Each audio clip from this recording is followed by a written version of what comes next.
പക്ഷേ സന്ദീപ് വാര്യരുടെ അവസ്ഥ ഇപ്പോൾ വളരെ നിരാശാജനകമാണ്. അതായത് 180 സംസ്ഥാന കമ്മിറ്റി അംഗങ്ങളിൽ ഒരാൾ മാത്രമായ സന്ദീപ് വാര്യർ, അദ്ദേഹത്തിന് കോൺഗ്രസിൻ്റെ 22 അംഗ ജനറൽ സെക്രട്ടറി പദവി കൊടുക്കുന്നത് എന്തിന് എന്നുള്ള ചോദ്യമാണ് അണികൾ ചോദിക്കുന്നത്.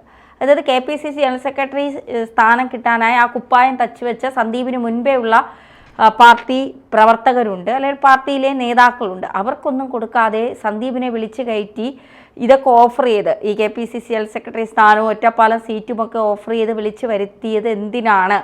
ഞങ്ങളെ തടഞ്ഞുകൊണ്ട് സന്ദീപിനെ പദവി കൊടുക്കുന്നത് എന്തിനാണെന്നുള്ള ചോദ്യവും അണികൾക്കിടയിൽ രൂപപ്പെട്ടു തുടങ്ങി. തമ്മിലടികൾ, പൊട്ടിത്തെറികളൊക്കെ തുടങ്ങി. അതുകൊണ്ട് ഇപ്പോൾ തൽക്കാലം സീറ്റ് കൊടുക്കണ്ട എന്നാണ് തീരുമാനം. സത്യത്തിൽ സന്ദീപിന് കോൺഗ്രസ് ചവിട്ടി പുറത്താക്കുമോ? സന്ദീപ് വാര്യർ എന്തിന് ചാടി എന്ന ചോദ്യമാണ് ഒന്നാമത്തെ ചോദ്യം.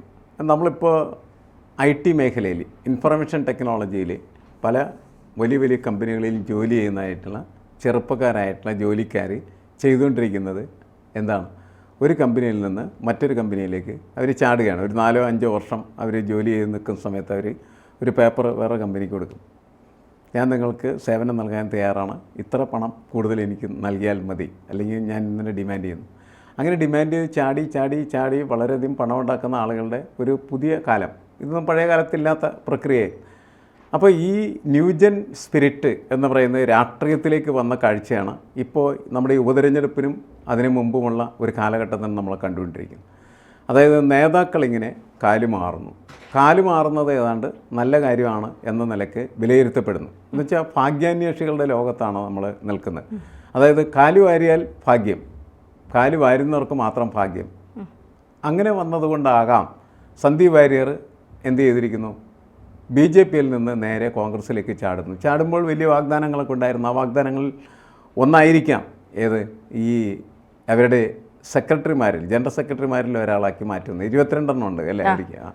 22 ജനറൽ സെക്രട്ടറിമാർ ഉള്ളൊരു പാർട്ടി. അത് തന്നെ എന്തിനാണ് ഈ സെക്രട്ടറിയുടെ ജോലി എന്താണെന്ന് നമുക്ക് മനസ്സിലാവില്ല. കാരണം ഒരു പാർട്ടിക്ക് 1-2 സെക്രട്ടറി അത് തന്നെ വളരെ ധാരാളമാണ്. കാരണം എന്ന് വെച്ചാൽ എല്ലാത്തിനെയും ഏകോപിപ്പിക്കുന്ന ഒരു കേന്ദ്രം എന്ന നിലക്കാണ് സാധാരണ രീതിയിൽ സെക്രട്ടറിയും പ്രസിഡൻറ്റിനെയും ഒക്കെ ഓരോ പാർട്ടിക്കകത്തും സ്ഥാപിക്കുന്നത്. പക്ഷേ അതിന് പകരം കോൺഗ്രസ്സിൽ ഈ സെക്രട്ടറിമാരുടെ എണ്ണം 22 ജംബോ എക്സിക്യൂട്ടീവ് എന്നോ അല്ലേ ഒക്കെയാണ് പറയുന്നത്, സാധാരണ പറയുന്നത്.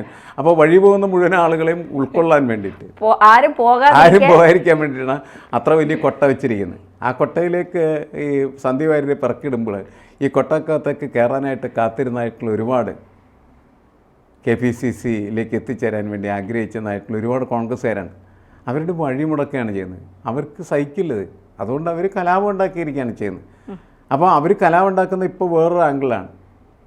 ഞങ്ങൾക്കിതൊന്നും തന്നില്ലെങ്കിൽ ഞങ്ങളും അങ്ങ് പോകും എന്ന് പറഞ്ഞ് പല പാർട്ടികളിലേക്കും പോകുന്നതിന് വേണ്ടിയിട്ട് പല പാർട്ടികളും സമീപിക്കുന്ന സ്ഥിതിയിലേക്ക് പോയിരിക്കുകയാണ്. രാഷ്ട്രീയത്തിന് വന്നിരിക്കുന്ന ഒരു മാറ്റം ഇതിനകത്ത് പ്രധാനപ്പെട്ടതാണ്. സന്ദീപ് വാര്യർക്ക് മുൻപില്ലാത്ത തരത്തിലുള്ള നാണക്കേടിൻ്റെ ഒരു കാലം വേണമെങ്കിൽ വരാം. കാരണം മുമ്പ് അയാൾ BJPയിലും RSSലൊക്കെ നിന്ന് അതിൻ്റെ ഒരു ഉദ്ധിത വീര്യത്തോടുകൂടി പ്രവർത്തിക്കുന്ന ഒരാളായിരുന്നു. വളരെ തീവ്രമായിട്ട് അദ്ദേഹം സംസാരിക്കുമായിരുന്നു. അദ്ദേഹത്തിന് ഒന്നിനും ഭയപ്പെടേണ്ടതുണ്ടായിരുന്നില്ല. അദ്ദേഹത്തിന് അപ്പുറത്തിപ്പുറത്തൊക്കെ നോക്കേണ്ടതുണ്ടായിരുന്നില്ല. കാരണം എന്താണ്? എത്രമാത്രം തീവ്രതയോടുകൂടി BJPയും RSSും മുന്നോട്ട് വെക്കുന്നതായിട്ടുള്ള രാഷ്ട്രീയത്തെ അവതരിപ്പിക്കുക എന്ന് പറയുന്ന ജോലി മാത്രം അദ്ദേഹത്തിനുണ്ടായിരുന്നുള്ളൂ. ഭംഗിയായിട്ട് അദ്ദേഹം ചെയ്തുകൊണ്ടിരിക്കുകയായിരുന്നു. അങ്ങനെ ഇരിക്കുന്ന സമയത്താണ് അപ്പുറത്തിപ്പുറത്തിരിക്കുന്നതായിട്ടുള്ള അണ്ണന്മാരുണ്ടാക്കിയ പ്രശ്നത്തിൻ്റെ ഫലമായിട്ട് അദ്ദേഹം അതിൽ നിന്ന് കലഹിച്ച് പുറത്തു പോകാനായിട്ട്, അല്ലെ ഇയാളെ പുറത്ത് പുകച്ച് ചാടിക്കാൻ ആഗ്രഹിച്ചിരുന്ന കുറച്ച് പേര് BJPയിലുണ്ടായിരിക്കാം. അവരുടെ ആഗ്രഹം നടന്നു, ഇയാളെ പുകച്ചു, ഇയാൾ ചാടി.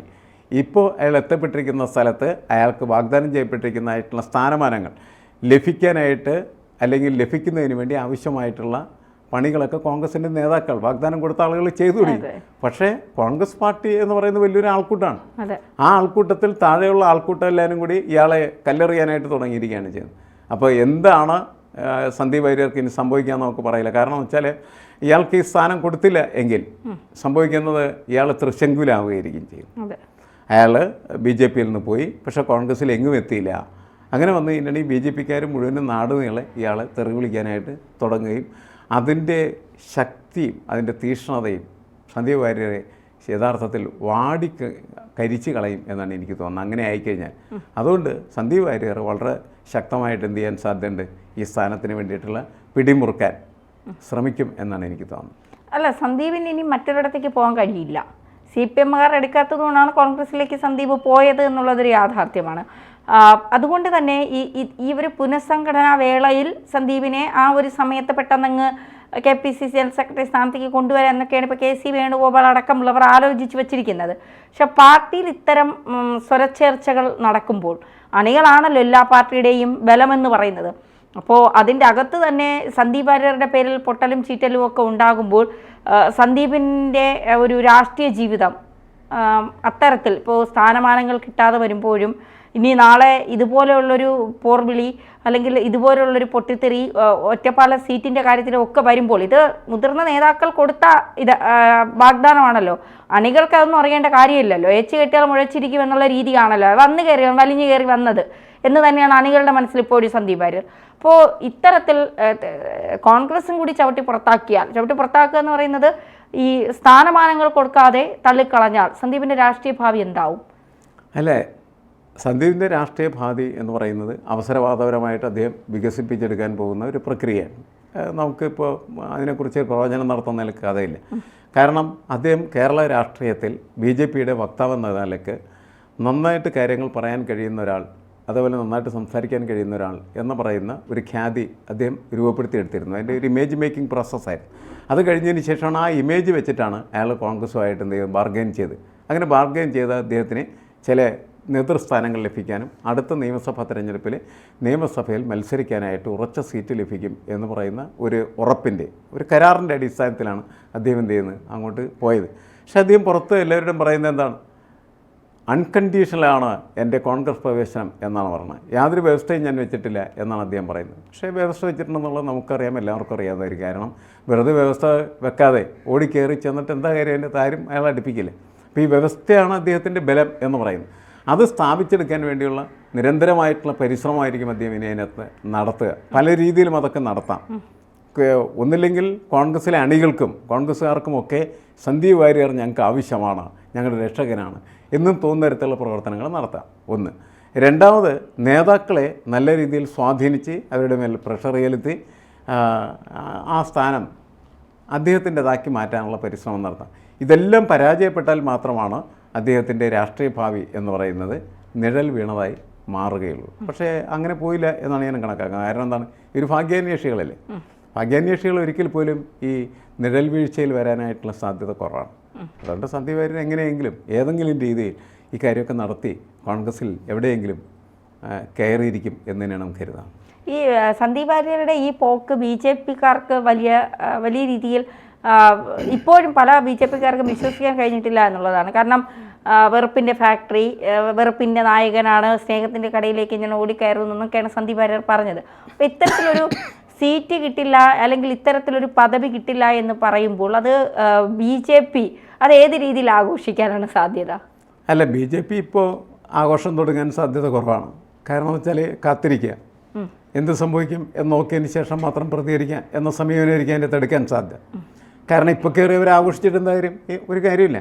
സന്ദീപ് വാര്യരെ സംബന്ധിച്ചിടത്തോളം അദ്ദേഹത്തിന് തിരിച്ചു ചാടാൻ പറ്റില്ല, അതിൻ്റെ അകത്തേക്കും പറ്റില്ല, മറ്റ് ഒരു പാർട്ടികളിലേക്കും പോകാൻ പ്രത്യേകിച്ച് ഇപ്പോൾ പറ്റില്ല. കാരണം എന്ന് വെച്ചാൽ അങ്ങനെയുള്ള ഒരു അഴകുഴമ്പന അവസ്ഥയിലേക്ക് കേരള രാഷ്ട്രീയം മാറിയിട്ടില്ല പൂർണ്ണമായിട്ട്. സന്ദീപ് വാര്യർക്കും അങ്ങനെ ആകാനായിട്ട് പറ്റില്ല. അയാൾക്കും ഒരു ഐഡൻറ്റിറ്റിയൊക്കെ ഉണ്ട്. ആ ഐഡൻറ്റിറ്റി നശിപ്പിക്കാനായിട്ട് അയാൾ ഒരിക്കലും ആഗ്രഹിക്കുന്നില്ല. കാരണം ഒന്ന് മാറിക്കഴിഞ്ഞു, ഇനി മാറിക്കഴിഞ്ഞാൽ പിന്നെ അയാൾക്ക് മുഖമില്ലാത്തൊരു സ്ഥിതിയിലേക്ക് എത്തിച്ചേരും. ഇപ്പോൾ വേണമെങ്കിൽ ബലത്തിലതൊക്കെ പറഞ്ഞുകൊണ്ടൊക്കെ നടക്കാം, ആവേശമൊക്കെ കാണിച്ച് നടക്കാം. അത് നടക്കാനായിട്ട് കഴിയണമെങ്കിൽ കോൺഗ്രസിലെ അള്ളിപ്പിടിച്ച് ഏതെങ്കിലും സ്ഥാനത്ത് കയറിയിരുന്നേ പറ്റൂ.